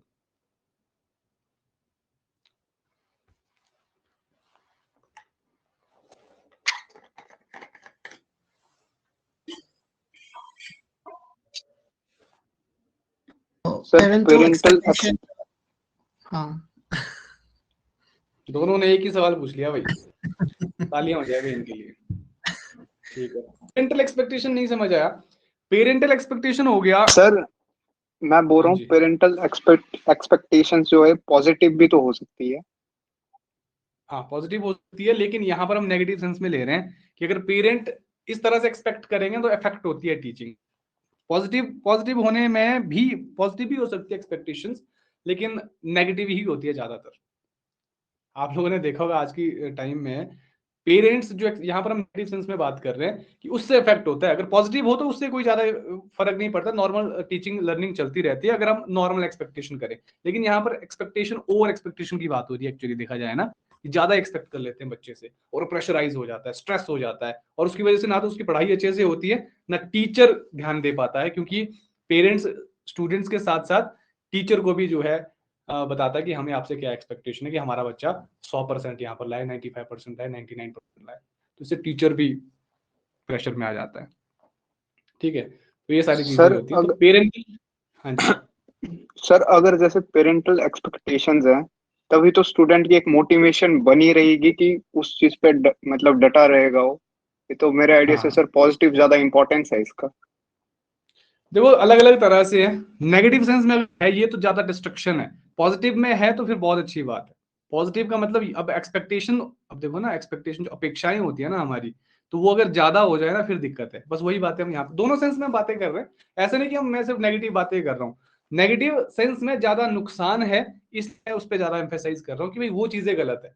लेकिन हाँ पॉजिटिव में हो रही है तो बहुत अच्छी बात है। दोनों में हो, दोनों ही फर्क डालेंगे ना आपकी टीचिंग लर्निंग में। अगर नॉर्मल एक्सपेक्टेशंस हैं, अच्छे से आप सपोर्ट भी कर रहे हैं साथ में, लेकिन वो चीज यहाँ पर लिखी नहीं है या उसके बारे में बात नहीं कर रहे हैं, तब तो अच्छी बात है। अगर आप नॉर्मल एक्सपेक्टेशन कर रहे हैं, अच्छा उसको एनकरेज भी कर रहे हैं। एक होता है कि आप उसके ऊपर प्रेशराइज कर रहे हैं, वो ज्यादा खतरनाक, इसलिए उस चीज पे ज्यादा इसलिए बात कर रहा हूँ क्योंकि वो चीज खतरनाक ज्यादा है, उससे टीचिंग और लर्निंग बहुत ज्यादा इफेक्ट होती है। होते दोनों है, एक्सपेक्टेशन आपकी नॉर्मल भी हो सकती है लेकिन ओवर भी हो सकती है, ओवर एक्सपेक्टेशन खराब है, ये मैं कह रहा हूँ। पेरेंटिंग स्टाइल पे डिपेंड करता है जी, बिल्कुल। अब पेरेंट्स का ना अलग ही चला होता है, क्या चला होता है, शर्मा जी का बेटा जो है 95%, तो शर्मा जी और कोई दूसरे चौधरी साहब होंगे, ठीक है, वो क्या करेंगे, आपस में बातें करेंगे, अच्छा आपके बेटे की 95% है, मेरे बेटे की 98%, उनका अपना ही चल रहा होता है, ठीक है। तो ऐसा नहीं कि बच्चा किस तरह से वो चीज कर रहा है और उसका क्या मायने है वो नहीं समझते। कुछ लोग ऐसे हैं, सभी की जनरलाइज नहीं कर रहा हूं मैं, लेकिन हाँ ऐसे होना नहीं चाहिए। कल दिन को आप भी पेरेंट्स बनेंगे या पेरेंट्स कुछ लोग हैं, तो इस चीज का ध्यान रखें हमेशा कि हर एक बच्चा 95% नहीं ला सकता। हो सकता है उसको डांसिंग में ज्यादा इंटरेस्ट हो सकता है उसको स्पोर्ट्स में ज्यादा इंटरेस्ट हो। 3 इडियट देखी है ना, बस वैसी वैसी बातें समझ लो थोड़ी सी, है ना। तो मतलब तरीके या जो एक्सपर्टीज होती है वो अपनी अपनी सबकी होती है, जरूरी नहीं है सब बच्चे यहाँ पर इंजीनियर बने, डॉक्टर बने, और भी प्रोफेशन। जबरदस्ती वाला डॉक्टर और जबरदस्ती वाला इंजीनियर खराब होता है। अगर जबरदस्ती वाला इंजीनियर बना तो भूकंप के झटके उसकी बिल्डिंग सहन नहीं पाएंगी जो उसने बनाया होगा, और जबरदस्ती वाला डॉक्टर बना तो छोटी छोटी बीमारी में भी वो पेशेंट को हवाई यात्रा करवा देगा। तो इसीलिए जबरदस्ती कोई काम नहीं होता है, कहने का मतलब ये। बिल्कुल जी, कंपैरिजन तो बिल्कुल नहीं होना चाहिए, हर एक पर्सन यूनिक, तभी तो इंडिविजुअल डिफरेंसेस की हम बात करते हैं, सबकी अलग अलग एक्सपर्टीज होती है। अच्छा मुझे बताना, जो क्रिकेटर है हमारे बड़े बड़े क्रिकेटर है, उनमें से कितने लोग ऐसे जिनकी 12th पास हो चुकी है? बहुत कुछ लोग होंगे एक्सेप्शन, पर नहीं है। वही चीज होती है। एक्टर्स देखना, उनकी स्कूलिंग उनकी वो देखना, सुशांत सिंह राजपूत को छोड़ के, है ना, तो उनकी इंजीनियरिंग वगैरह है, तो अलग बात है। तो कहने का मतलब ये है कि भाई सब कुछ नहीं कर सकते हैं, तो आपकी एक्सपर्टीज अलग अलग तरीके की होती है। बाकी बॉलीवुड वालों का ज्ञान तो आपने देख ही लिया होगा कि कितना होता है ना, तो इसीलिए तो मुझे तो लगता है कि जो एवरेज स्टूडेंट होता है ना वो ज्यादा बेटर होता है, उसको सोसाइटी की नॉलेज भी होती है, बुक्स की नॉलेज भी होती है, और बाकी चीजों की नॉलेज भी होती है। अब इसके बाद जो हम टॉपिक करने वाले हैं तो वो है इवैल्यूएशन का, ठीक है, ये हो गया आपके फैक्टर्स जो इफेक्ट कर रहे हैं। अब हम बात करते हैं इवैल्यूएशन सिस्टम, और यहां से क्वेश्चन आए हुए हैं पीवाईक्यूज में। इवैल्यूएशन, आप टीचिंग कर रहे हो, लर्निंग कर रहे हो, लेकिन उसके बाद इवैल्यूएशन भी तो करनी है ना उनकी, स्टूडेंट्स की इवैल्यूएशन करना भी जरूरी है कि भाई कितना लर्न हुआ, लर्निंग आउटकम कितनी रही, उसको इवैल्यूएट करेंगे। तो टीचिंग क्या है? It is the process of facilitating learning. Obviously बात है, टीचिंग का मतलब ही है कि लर्निंग प्रोवाइड करना, और learning is the process of acquiring knowledge, attitude, skills, habits and ability, जो कि हमने बात इससे पहले कर ली है। Now to determine whether the teaching has facilitated learning, evaluation is carried out. कि भाई अब ये जानने के लिए कि जो टीचिंग हमने करी क्या उससे लर्निंग हुई या नहीं हुई, उसके लिए हम इवैल्यूएशन करते हैं, फिर जो आपके एग्जाम वगैरह होते हैं, है ना, वो एक एग्जांपल है, बाकी और तरह की भी इवैल्यूएशन होती है। तो these 3, teaching, learning and evaluation, ये जो 3 चीजें बताई, एक टीचिंग, दूसरी होगी लर्निंग, तीसरी होगी evaluation, they are interdependent on each other in the process of education. इन तीनों चीजों से एजुकेशन, यहाँ पर एजुकेशन का प्रोसीजर, एजुकेशन का एक प्रोसेस है, वो चलता है। टीचर का काम है पढ़ाना, स्टूडेंट्स का काम है उस पढ़ाने को लर्न करना, और तीसरा है फिर इन दोनों की इवैल्यूएशन करना कि टीचर ने कितना पढ़ाया, स्टूडेंट ने कितना पढ़ा, और उसको कहते हैं इवैल्यूएशन। अब इसमें क्या चीजें देखो, तो सबसे पहले देखो इवैल्यूएशन क्या होता है, सबसे पहले थ्योरेटिकली समझ लेते हैं इसको। तो evaluation is a systematic process of, किस चीज का प्रोसेस है जी? साइंटिफिक प्रोसेस ये भी है, जिसमें आप क्या करते हो, कलेक्टिंग, एनालाइजिंग, इंटरप्रेटिंग इंफॉर्मेशन। क्यों? टू डिटरमाइन, ये पता करने के लिए the extent to which instructional objectives are being achieved, कि भाई जो आपने टीचिंग करी, इंस्ट्रक्शनल ऑब्जेक्टिव का मतलब जो आपने टीचिंग करी, एक्सटेंट होता है लेवल, कि किस लेवल तक जो उस टीचिंग ने अपना काम किया। क्या करना है जी? कलेक्ट करना, इकट्ठा करना, एनालाइज करना। अब मुझे बताओ एनालाइज क्या होता है? ब्रेकिंग डाउन इनटू पीसेस होता है या कंबाइनिंग होता है? मुझे बताओ, मैंने बहुत अच्छे से बताया आपको। ब्रेकिंग डाउन होता है, कंबाइनिंग होता है? मुझे ये बताओ, एनालाइज करना। ब्रेकिंग, बिल्कुल सही। और कंबाइन क्या होता है? Breaking down sir. बिल्कुल सही। और कंबाइन क्या होता है? सिंथेसिस, बिल्कुल सही। ये चीजें मैंने आपको अच्छे से बताई हुई है। तो मतलब आपने ब्रेक डाउन करना चीजों को, इंफॉर्मेशन को ब्रेक डाउन करना, फिर इंटरप्रेट करना है। इंटरप्रेट करने का मतलब क्या होता है? इंटरप्रेट करने का मतलब समझना, अंडरस्टैंड करना। इंटरप्रेट करने का मतलब हो गया समझना। हमने क्या करना है जी? इंफॉर्मेशन को हमने देखना है कि कलेक्ट करना सबसे पहले, फिर एनालाइज करना, फिर उसको समझना कि भाई क्या क्या यहाँ पर चीजें हुई हैं टीचिंग लर्निंग में, उसको हम इवैल्यूएशन कहते हैं। कि टीचिंग लर्निंग कैसे हुई उसके बारे में इंफॉर्मेशन को आपने कलेक्ट करना, एनालाइज करना, फिर उसको इंटरप्रेट करना, दैट इज इवैल्यूएशन। अब की एलिमेंट्स क्या है इवैल्यूएशन प्रोसेस के? What are the key elements of evaluation process? सबसे पहली चीज, सिस्टमैटिक कलेक्शन ऑफ एविडेंसेस जो सबूत होते हैं लर्निंग के, उनको आप क्या करोगे? कलेक्ट करोगे। जैसे आपके एग्जाम वगैरह ले लिए, ठीक है, और उससे आपका पता चलेगा कि भी आपने कितना लर्न किया, इंटरप्रिटेशन किया, अंडरस्टैंड किया, चेक किया आपके पेपर्स को, फिर यहां पर जजमेंट ऑफ वैल्यू दिया, आपको मार्क्स दिए जो भी है कि कितना आपने एक्वायर किया, लेवल जो है आपका क्या रहा, और अ व्यू टू एक्शन, और उसके बाद आपका रिजल्ट आ गया जी कि भाई आपको पास किया गया या फिर आपको फेल किया गया। एक तरह से व्यू टू एक्शन का मतलब कि आपने कोई एक्टिव एक्शन यहां पर लेना है, कोई एक्टिविटी करनी है, कोई डिसीजन लेना है यहां पर basically. Collection of revenue, collection of evidences, उसकी इंटरप्रिटेशन, उसको समझना, उसकी जजमेंट, जजमेंट ऑफ वैल्यू कि भाई आपने कितना उसको बेसिकली लिखा है पेपर को, और बाद में रिजल्ट कितना आपका है, पास हुए, फेल हुए, और सेकंड में जो भी है। ठीक है, इवैल्यूएशन एक एग्जांपल दे रहा हूं मैं एक लेवल पे एग्जाम का, बाकी हर चीज इवैल्यूएशन इस तरह से करते हैं। सर ये हो इवैल्यूएशन एक गया। बार फिर बताना। हाँ जी, इवैल्यूएशन एक बार फिर बता दो सर। इवैल्यूएशन का मतलब होता है कि भाई आपको पता करना है कि टीचिंग और लर्निंग बेसिकली कितनी हुई। आपने पूरी साल पढ़ाई करी, फिर पेपर लिए, और उन पेपर से आपको पता चला कि भाई आपने कितना पढ़ा और आपकी पढ़ाई कितनी हुई, उसको कहते हैं इवैल्यूएशन।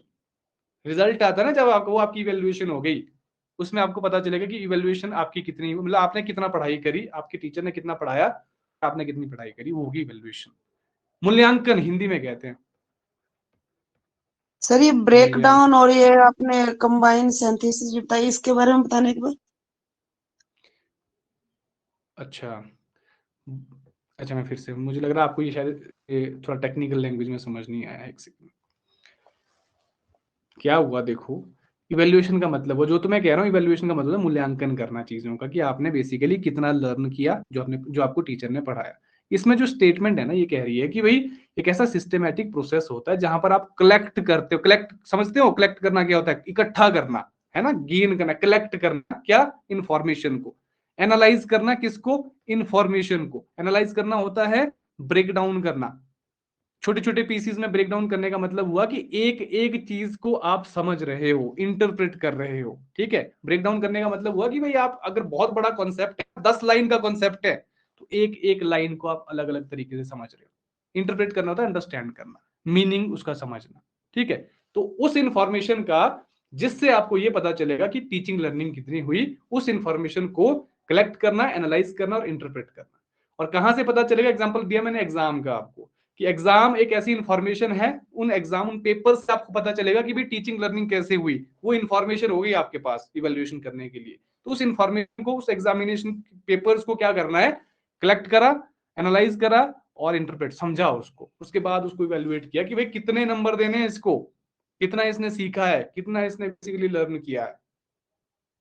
ठीक है, इज दैट क्लियर? तो ये टेक्निकल एक स्टेटमेंट है इंग्लिश में, हल्की सी, लेकिन इतनी ज्यादा मुश्किल नहीं है।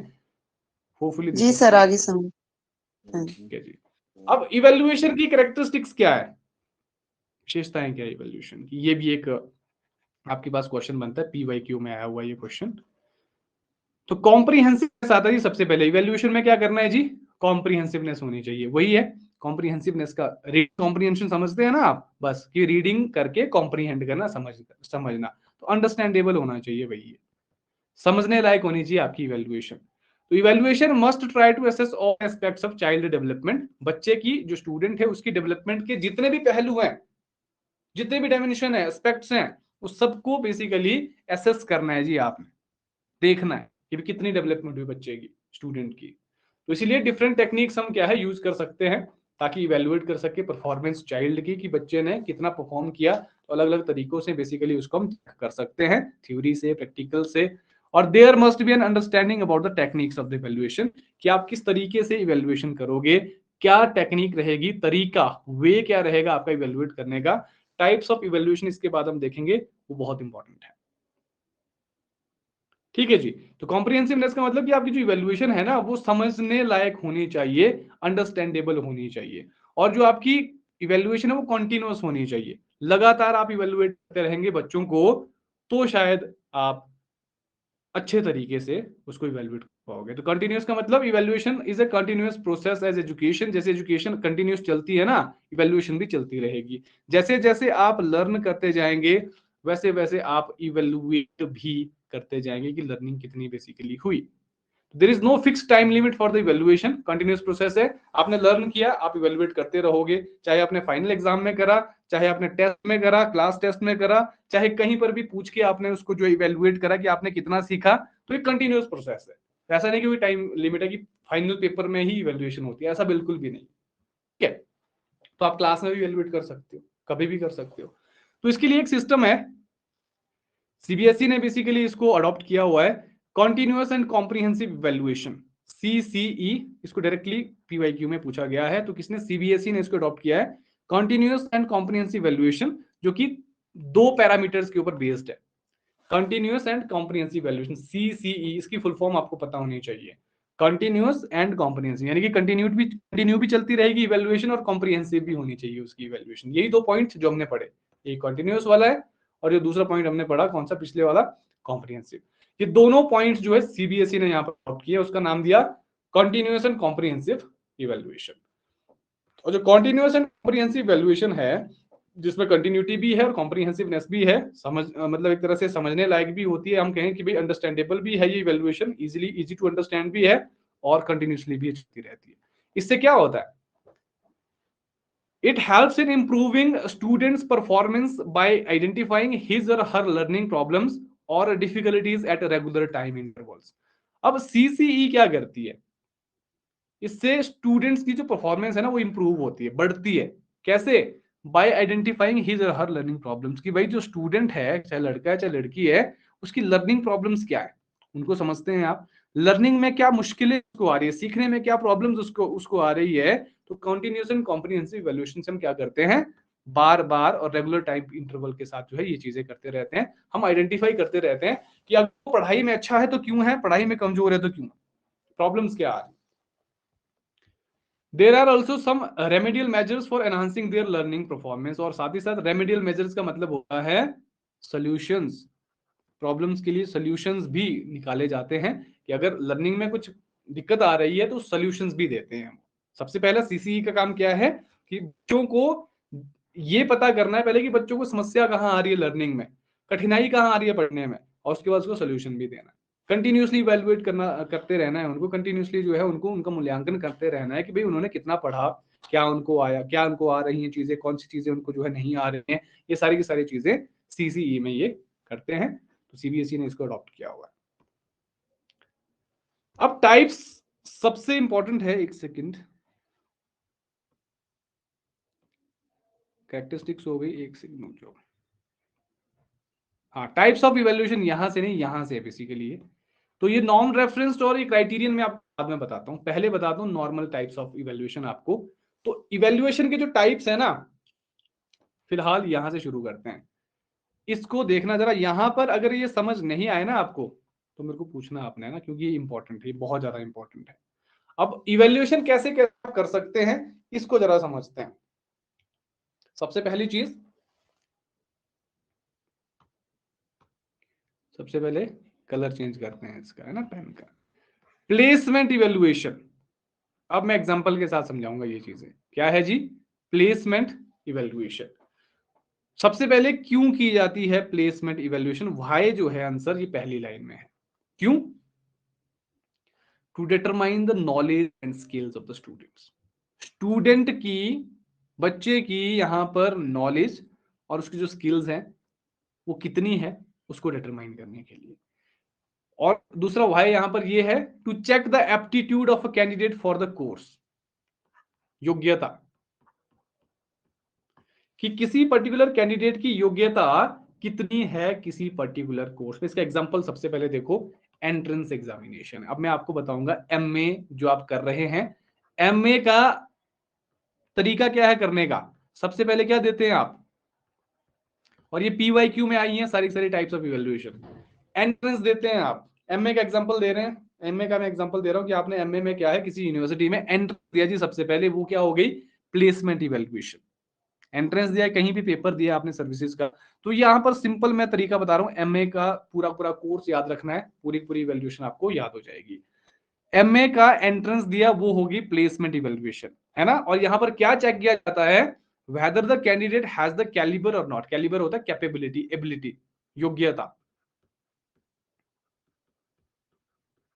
क्या कैंडिडेट में योग्यता है या नहीं है, इस चीज को चेक करने के लिए प्लेसमेंट इवैल्यूएशन की जाती है, एंट्रेंस एग्जामिनेशन यहां पर दिए जाते हैं। हाँ जी सर, इवैल्यूएशन और असेसमेंट दोनों सेम है कि क्या फर्क है इन दोनों में? फर्क ज्यादा नहीं है वैसे अमन। देखो इवैल्यूएशन तो आपका मूल्यांकन होता है ना कि भाई आपने कितना गेन किया, है ना। तो असेसमेंट बेसिकली टर्म जो है ना ये यूज की जाती है एक शॉर्ट पीरियड को, मुझे लग रहा है शॉर्ट पीरियड में बेसिकली आप इसको यूज करते हैं। एक्चुअली ज्यादा डिफरेंस इसमें नहीं है, आप इसको सिनोनिम भी ले सकते हैं, बट एग्जैक्टली मैं आपको डिफरेंस अभी नहीं बता पाऊंगा, ठीक है, क्योंकि हो सकता है टेक्निकलिटी इसमें हो, पर मुझे लगता है दोनों सिनोनिम ही होने चाहिए, असेसमेंट और इवैल्यूएशन। एक बार इसको चेक जरूर कर लेना, ठीक है। जैसे असेसमेंट होती है ना आपकी ओवरऑल, तो उसमें भी तो आप ग्रेड ही करते हो, ठीक है। जैसे अगर मैं बताऊं नैक की बात करूं मैं आपको, है ना, एक्रेडिटेशन एंड असेसमेंट जो काउंसिल आपकी रहती है, तो ये असेस करती है पर्टिकुलर किसी यूनिवर्सिटी की जो भी इसके अचीवमेंट्स होती हैं, जो भी चीजें होती हैं, या इवेल्युएट ही करती हैं ये चीजें। तो मुझे नहीं लगता इसके बीच में कोई डिफरेंस है, बट एक बार मैं इसको एक बार देख लूंगा कि क्या डिफरेंस होता है, तो आपने भी देख लेना इसको। मुझे लग रहा है सेम ही होना चाहिए, कोई अगर बताना चाहता है तो बता सकता है, सिनोनिम ही होने चाहिए। तो इसमें चेक करना है हमने कि जो कैंडिडेट है उसमें कैलिबर है या नहीं है, योग्यता उसमें है या उस कोर्स को करने की योग्यता है, एमए करने की उसके पास योग्यता है या नहीं है, ये चेक करते हैं हम किसमें, प्लेसमेंट इवैल्यूएशन। एग्जांपल दे रहा हूं साथ में, है ना। तो this is also done to check the knowledge base of the student, student में नॉलेज कितनी है पर्टिकुलर किसी सब्जेक्ट की, उस कोर्स को करने की उसकी योग्यता है या नहीं है। तो एमए के एंट्रेंस से क्या पता चलेगा कि आप एमए करने के लायक हो या नहीं हो, पब्लिक एडमिनिस्ट्रेशन में, इंग्लिश में या किसी और सब्जेक्ट में, ठीक है। तो एंट्रेंस एग्जामिनेशन इसका एग्जांपल हो गया। तो आपको याद रखना है हर तरह की इवैल्यूएशन का एग्जांपल क्या है। Excuse me sir. हाँ जी, कोई, हाँ जी हेलो जी जी बताइए। प्लेसमेंट का एग्जैक्ट अर्थ हम क्या लें? प्लेसमेंट का हाँ जी, एग्जैक्ट मीनिंग क्या लें? प्लेसमेंट का समझ लो कि, हाँ प्लेसमेंट का एग्जैक्ट मीनिंग समझ लो कि भी आपने कहीं पर किसी कोर्स में एनरोलमेंट लेनी है, किसी कोर्स में एनरोलमेंट लेनी है, या किसी जॉब के लिए आपने कोई रिटन टेस्ट देना है, ठीक है, वो आपका प्लेसमेंट इवैल्यूएशन होगा, वहीं पर आपका एप्टीट्यूड चेक किया जाता है, ठीक है। वो हो गया कि आपने क्या करना है, एनरोल होना है किसी पर्टिकुलर ऑर्गेनाइजेशन में, किसी पर्टिकुलर कोर्स में, उसके लिए क्या है, एक एंट्रेंस टेस्ट आपको देना। तो एंट्रेंस टेस्ट सबसे बढ़िया एग्जांपल है इसका, ठीक है। प्लेसमेंट का मतलब होगा कहीं पर जगह आपने लेनी होता है ना, प्लेसमेंट आपको जॉब की प्लेसमेंट भी तो होती है, उसके लिए भी आप रिटन टेस्ट देते हैं, या कहीं आपने कोर्स में एनरोल होना है उसके लिए भी तो प्लेसमेंट होनी जरूरी है ना। Yes sir.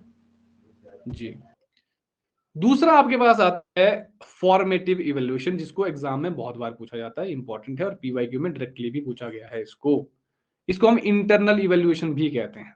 क्या कहते हैं, इंटरनल इवैल्यूएशन। फॉर्मेटिव इवैल्यूएशन को कहते हैं इंटरनल इवैल्यूएशन। तो फॉर्मेटिव का मतलब हो गया ड्यूरिंग द प्रोसेस, ऐसे याद रखना है इसको। किसका प्रोसेस, जो कोर्स हमने यहां पर लिया। तो this is done when the program activities are in progress, process में कहें या प्रोग्रेस में कहें। आपकी एमए में अब एडमिशन हो चुकी है प्लेसमेंट इवैल्यूएशन के तहत, अब आपको क्या करना है, एमए में फर्स्ट सेमेस्टर यहाँ पर करना है। चलो फर्स्ट सेमेस्टर का एग्जांपल देते हैं। पहला सेमेस्टर आपने करना है, तो ये पहला सेमेस्टर मान लो आपका चला जून से लेके दिसंबर तक। अब ये जून से लेके दिसंबर तक जो टाइम है, ये आपकी फॉर्मेटिव इवैल्यूएशन का टाइम है। इसमें आपकी फॉर्मेटिव इवैल्यूएशन होगी। प्रोसेस आप मतलब प्रोग्रेस में आपका कोर्स है पहला सेमेस्टर, और उसमें क्या हो जाएगी, फॉर्मेटिव इवैल्यूएशन आपकी हो जाएगी। इसमें प्रोसेस पे फोकस किया जाता है और provide the student feedback regarding his success और फेलियर, कि स्टूडेंट को बताना है कि जून से लेकर दिसंबर में जो क्लासेस चल रही हैं, इन क्लासेस में जो है आपको फीडबैक दिया जाएगा टीचर के द्वारा कि आपको कितना समझ आ रहा है, कितना नहीं आ रहा है। आपसे पूछा जाएगा, आपसे यूनिट टेस्ट लिया जाएगा, चैप्टर टेस्ट लिया जाएगा, आपसे क्विज लिया जाएगा, सवाल पूछे जाएंगे क्लास में, और आपको क्या किया जाएगा, करेक्ट भी किया जाएगा बाद में।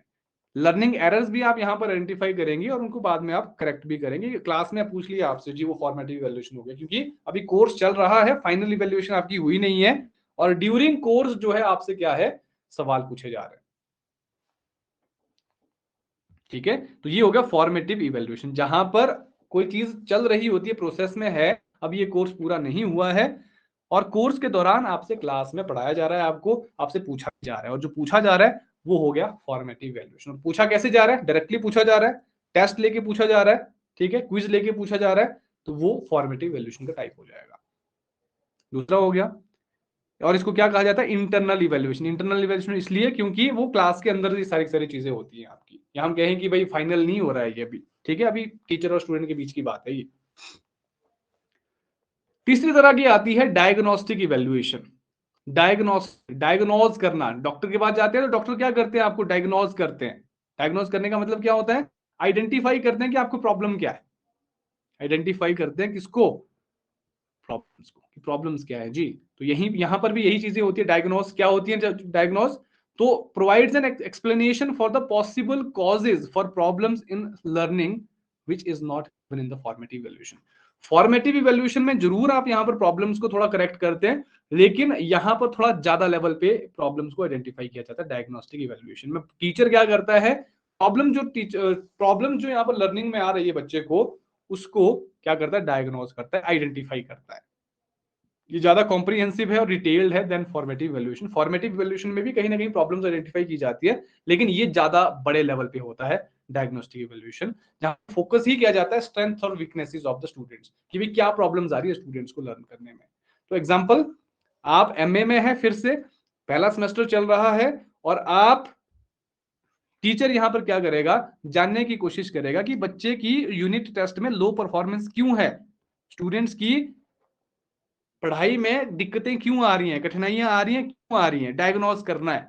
डायग्नोस्टिक इवैल्यूएशन का मतलब ही हो गया कि आपको जो लर्निंग डिफिकल्टीज आ रही हैं, आपको जो पढ़ने में प्रॉब्लम्स आ रही हैं, वो क्यों आ रही है, उसको कहते हैं डायग्नोस्टिक इवैल्यूएशन। कि एमए का पहला सेमेस्टर चल रहा है, उसी दौरान आपसे फॉर्मेटिव इवैल्यूएशन कराई जा रही है, और उसके बाद देखा जा रहा है कि फॉर्मेटिव इवैल्यूएशन आपको कुछ चीजें निकल के आ रही है कि भाई ये स्टूडेंट जो है काफी लो परफॉर्म कर रहे हैं, काफी ज्यादा लो कर रहे हैं, क्यों कर रहे हैं, उनको आइडेंटिफाई करना है, उन प्रॉब्लम्स को उनको पूछना है, उनसे बात करनी है, जो भी चीजें जिस भी तरीके से आप यहाँ पर करना चाहें, डायग्नोस करेंगे, आप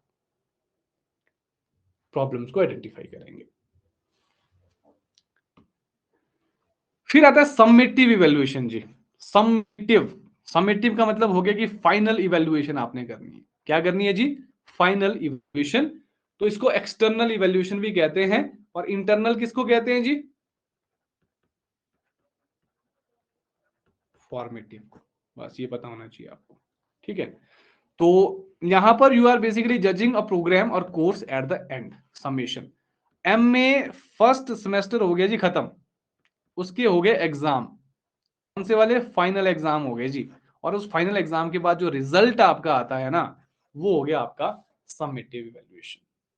इसको आप पूरे के पूरे एमए का भी एग्जांपल ले सकते हैं कि एमए का जो फाइनल रिजल्ट फोर्थ सेमेस्टर के बाद आता है, इसको सेमेस्टर वाइज भी आप कर सकते हैं कि सेमेस्टर का रिजल्ट यहाँ पर आ गया, तो उस सेमेस्टर की फाइनल इवैल्यूएशन हो गई, समेटिव इवैल्यूएशन हो गई वो। अगर कोर्स की होनी है तो फोर्थ सेमेस्टर के बाद होगी। तो इसमें आउटकम पे फोकस किया जाता है, रिजल्ट पे फोकस किया जाता है, और ये डिटरमाइन करता है, ये तय करता है कि जो एक्सटेंट है, जो लेवल है, to which objectives of an instructions have been achieved by the student, कि भाई ऑब्जेक्टिव्स स्टूडेंट्स ने कितने अचीव करे, कितना परसेंट उसका आया जी, 60% आया, 70% आया, फेल ही हो गया 35%, 30% आया, कितना उसने अचीव किया, तो ये फाइनल आउटकम आएगा। जो आपका रिपोर्ट कार्ड बनता है ना, जो रिजल्ट बनता है आपका फाइनल किसी भी सेमेस्टर का, किसी भी ईयर का, तो वो हो गया आपका summative evaluation. Example annual report card, term papers, जो भी है। सर जी यहाँ पे कुछ पिक्चर ऐड किया जा सकता है क्या मेरे? नहीं, पिक्चर तो ऐड नहीं होगा शायद। क्या भेजना चाहते हैं आप? तो अभी अभी डिस्कस जो कर रहे थे ना सर, एक किसी साथी ने रेज किया था कि असेसमेंट और इवैल्यूएशन में क्या अंतर है, हाँ तो वो उसको अभी मैं देख रहा था सर। उसमें अंतर तो है सर, वो तो मैं समझ पा रहा था, लेकिन थोड़ा सा मैं खुद बता पाने की स्थिति में नहीं था कि क्या होगा। ऐसे बता वो सकते हैं उसी अगर को आप अभी बता मैं सर जी।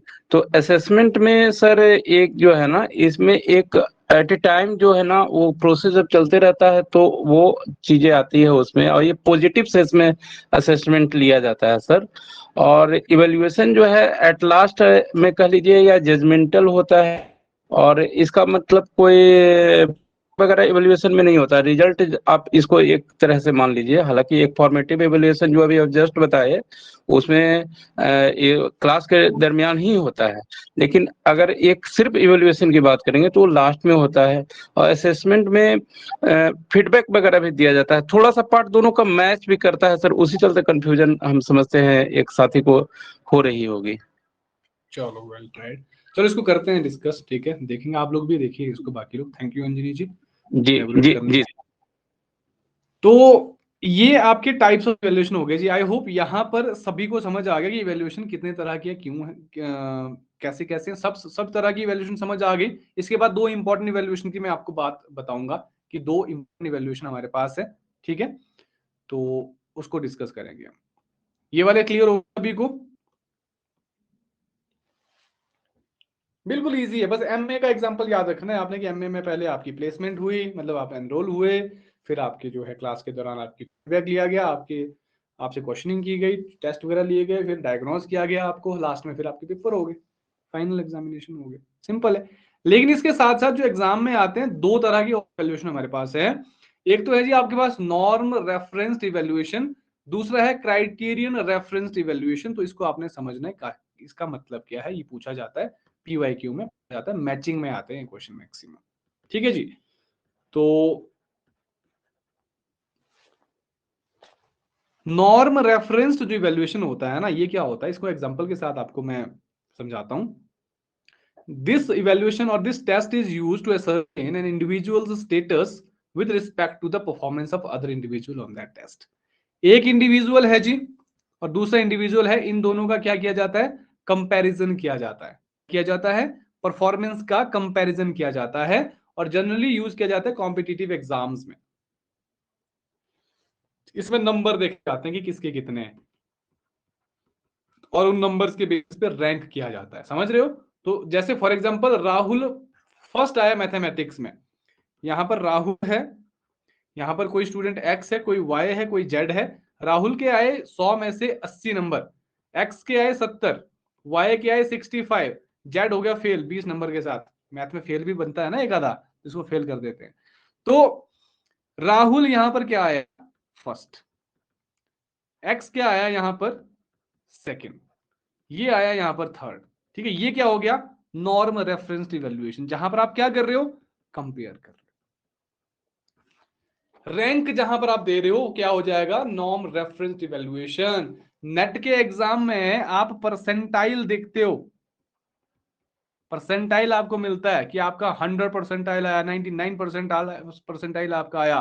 तो परसेंटाइल क्या है, दिस इज बेसिकली रैंक। वो परसेंटाइल आपका रैंक बताता है। 99 परसेंटाइल का मतलब हो गया 99% लोगों से आप ऊपर हैं, या 99% लोग आपसे नीचे हैं, रैंक 1 आपका है। या 100 परसेंटाइल का मतलब रैंक 1 आपका है बेसिकली, ठीक है। तो ये आपको नॉर्म रेफरेंस इवैल्यूएशन में लाता है। तो नॉर्म रेफरेंस का मतलब हो गया जहां पर आप क्या कर रहे हो, रैंक कर रहे हो जी, परफॉर्मेंस को कंपेयर किससे कर रहे हैं, बाकी स्टूडेंट्स के। यानी कि एक क्लास में अगर 10 स्टूडेंट हैं तो 10 के 10 स्टूडेंट्स को आप रैंक कर रहे हो on the basis of their number, there marks, जो यहां पर उन्होंने लाए किसी भी सब्जेक्ट में। वो गया नॉर्म रेफरेंस इवैल्यूएशन, जहां पर क्या करते हैं जी, हम कंपैरिजन करते हैं एक स्टूडेंट का दूसरे स्टूडेंट्स के साथ, उनके मार्क्स से, और उनको रैंक करते हैं। ये हो गया नॉर्म रेफरेंस। फिर आता है क्राइटेरियन रेफरेंस। तो क्राइटेरियन मतलब जहां पर कोई क्राइटेरिया होगा, क्राइटेरिया को आपने क्या करना है, मैच करना है। क्राइटेरिया को आपने कट ऑफ से भी यहां पर याद रखना है, सी से क्राइटेरिया, सी से cut of.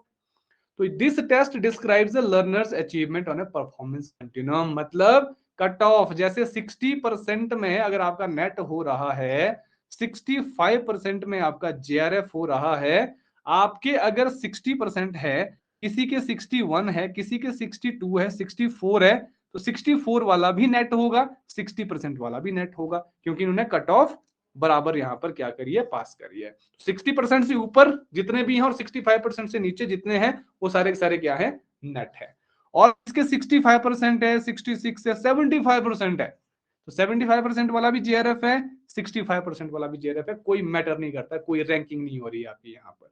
That is cut off, that is criterion reference evaluation. जैसे यहाँ पर एग्जांपल दिया है, अमन ने स्कोर करा 90% मैथमेटिक्स में और the typing speed of Amit is 30 words पर मिनट। तो यहां पर इतना बताया कि 90% स्कोर किया, ये नहीं बताया कि भाई फर्स्ट आया, सेकंड आया, थर्ड आया, परसेंटेज बताइए ना। तो कट ऑफ हो सकती है 60% भी, 60% भी उतना है, 90% भी उतना ही है, ठीक है। तो अगर एक कट ऑफ के जरिए आप यहाँ पर इवेल्युएट कर रहे हैं कि भाई जैसे टैट का एग्जामिनेशन होता है ना, टीचर्स एलिजिबिलिटी टेस्ट जिसको बोलते हैं, जिसके 60% आ गया वो टैट क्वालिफाइड है, जिसके 70% आते हैं वो भी टैट क्वालिफाइड ही है, बराबर है दोनों। तो इसको कहते हैं क्राइटेरियन रेफरेंस इवैल्यूएशन, जहां पर आपको सिर्फ एक क्राइटेरिया मैच करना होता है, उसके बाद सब बराबर होते हैं। तो ये हो गया criterion reference evaluation. I think दोनों सेम है, सॉरी दोनों समझ आ गए होंगे आपको। तो जिसको नहीं समझ आया वो पूछ सकता है, सिंपल है, ठीक है। तो इसका एग्जांपल होता है जैसे नेट में हम परसेंटेज लेते हैं या हम कट ऑफ लेते हैं नेट के एग्जाम में। क्लियर हो गया जी? तो इन इवैल्यूएशन को प्लीज रिवाइज करिए, जहां पर समझ नहीं आएगा तो पूछना, ये इंपॉर्टेंट है। फिर हम बात करते हैं कि इवैल्यूएशन के फंक्शंस क्या है। ये फाइनल है आज का, ठीक है। तो मिनिमम हमारी 1 आवर की क्लास रहेगी, फिर चाहे जितनी भी चले, 1.5 चले, 10 मिनट एक्स्ट्रा चले, 5 मिनट एक्स्ट्रा चले, तो 1 घंटे की क्लास तो होगी ही होगी हमारी, ठीक है। तो कोई ओवरडोज भी नहीं होगा, ताकि फिर समझ भी आए, डाइजेस्ट भी हो जाए चीजें। तो इवैल्यूएशन के फंक्शन सिंपल है। तो क्या है इवैल्यूएशन के फंक्शन? कि इवैल्यूएशन करेंगे तो फीडबैक मिलता है जी आपको। इवैल्यूएशन करने के क्या है, फीडबैक मिलता है। तो to access the strengths and weaknesses, feedback से क्या है, बच्चों की स्ट्रेंथ, बच्चों की यहाँ पर वीकनेस का पता चलता है, हम कहाँ कहाँ समस्या आ रही है बच्चों को। मोटिवेशन है, motivating students to work hard. तो मोटिवेशन आपको इवैल्यूएशन से क्या है, बच्चों को मोटिवेशन मिलती है। हो सकता है कुछ के नंबर कम रह गए तो फिर आगे वर्क हार्ड करने को थोड़ा सा मोटिवेशन मिलता है, उनका एनकरेजमेंट मिलता है। बेटर गाइडेंस मिलता है जी इवैल्यूएशन के बाद, क्योंकि अगर प्यूपिल होता है स्टूडेंट है ना, स्टूडेंट्स की ग्रोथ के लिए बहुत ज्यादा जरूरी होता है, क्योंकि इवैल्यूएशन होगा तो पता चलेगा कि पानी में कितने हैं, बोलते ना कि भी कितने पानी में है आप, तो बेटर नहीं है, बेटर है, तो बैट्समैन वाला बेटर हो गया। तो गाइडेंस, उनको डायरेक्शन अच्छी मिलती है इवैल्यूएशन के बाद। रेमिडिएशन भी मिलता है, सॉल्यूशंस भी मिलते हैं। तो रेमिडियल मेजर्स का मतलब हो गया सॉल्यूशंस आप देते हो उनको, ठीक है। प्रॉब्लम्स आइडेंटिफाई करने के बाद सॉल्यूशंस देते हो आप। फैसिलिटेट करते हैं planning, helps teacher in planning, organizing and implementing learning activities. अब टीचर को भी तो यहाँ पर इवैल्यूएशन से आगे देखना पड़ता है ना कि भाई बच्चे अगर ज्यादा फेल हो रहे हैं तो क्यों हो रहे हैं, है ना। तो टीचर फिर प्लान करेगा उसी हिसाब से, ऑर्गेनाइज करेगा और इंप्लीमेंट करेगा लर्निंग एक्टिविटीज को, ताकि अच्छा रिजल्ट रहे अगली बार। तो ये कैसे संभव होगा, ये संभव होगा तभी अगर इवैल्यूएशन हम करेंगे, तब हम, ताकि हमें पता हो कि भाई कैसे कैसे चीजें यहाँ पर होंगी। बेटर करिकुलम का रिवीजन करना जरूरी हो सकता है यहाँ पर, कि करिकुलम अगर चेंज करना हो या बच्चों को समस्याएं आ रही किसी पर्टिकुलर टॉपिक पे, किसी पर्टिकुलर सब्जेक्ट पे, तो चेंज भी कर सकते हैं, रिवाइज भी कर सकते हैं। इंटर इंस्टीट्यूशनल कंपैरिजन आप कर सकते हो कि भाई स्कूल है 2, तो स्कूल ए है और स्कूल बी है, उन दोनों के स्टूडेंट्स की परफॉर्मेंस आप देख सकते हैं, कितने स्टूडेंट पास हुए, किसने टॉप किया, कितने परसेंट लाए, तो कंपेयर कर सकते हैं, इंटर इंस्टीट्यूशनल, है ना। एजुकेशनल डिसीजन मेकिंग, तो it relates to selection, classification, placement and promotion, ठीक है। तो एजुकेशन के लेवल में हम डिसीजन मेकिंग कैसे करोगे, ठीक है, कि कैसे हम सेलेक्ट करोगे, कैसे हम सेलेक्ट करेंगे पर्टिकुलर किसी स्कूल को प्रमोट करना है, प्लेसमेंट स्टूडेंट्स की करनी है, टीचर्स की करनी है। तो मतलब एक तरह से कैसे हमने डिसीजंस लेने हैं उन पर्टिकुलर चीजों के ऊपर, चाहे आपका टीचर है, स्टूडेंट है, या कोई भी और चीज यहाँ पर है कि परफॉर्मेंस कैसी आ रही है, उस हिसाब से उनको प्रमोट भी तो करना होता है। Submission of progress report up to parents, तो ये भी होता है कि इवैल्यूएशन से ये पता चलता है पेरेंट्स को प्रोग्रेस रिपोर्ट के माध्यम से कि भाई कितना हमारा बच्चा जो है यहाँ पर स्टडी कर रहा है, कितना उसकी परफॉर्मेंस है, क्या क्या चीजें हमें करनी चाहिए, किन चीजों का ध्यान रखना है, किन चीजों पे काम करना है। सारा सारा क्या है आपके इवैल्यूएशन के कुछ फायदे होते हैं, हम कह सकते हैं कि भी कुछ फंक्शंस होते हैं। ठीक है, इसकी मतलब इवैल्यूएशन करने के ये हमें कुछ फायदे होते हैं, जिससे कि फीडबैक मिलता है, मोटिवेशन मिलता है, गाइडेंस मिलती है और भी बहुत सारी चीजें। तो ये बिल्कुल सिंपल सा यहाँ पर है। तो इतना जी आज का। ठीक है, टाइप्स ऑफ इवैल्यूएशन बहुत जरूरी था, और यहां से पीवाईक्यू में क्वेश्चंस आ चुके हैं पहले भी।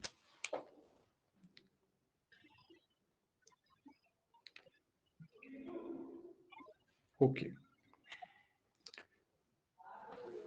बाकी फिर मिलते हैं जी आपसे कल शाम को। तो आज वेडनेसडे हो गया। जी सर। बिल्कुल, तो थर्सडे फ्राइडे 2 दिन क्लासें हैं, फिर रिवीजन करना है इसका पूरा। बीच में आपसे मैं रिवीजन वाले कुछ क्लासेस भी ले लूंगा, तो बाकी और चीजें देखते हैं। ठीक है जी, जी sir, good night sir. Good night sir. Good night. ना तो ट्रेन कहाँ आ रही है भाई? ठीक है, तो जहां डाउट होगा तो वहां पूछना। ठीक है, बाय बाय, टेक केयर, सो जाओ आप, और सुबह रिवाइज कर लेना अच्छे से। Bye bye.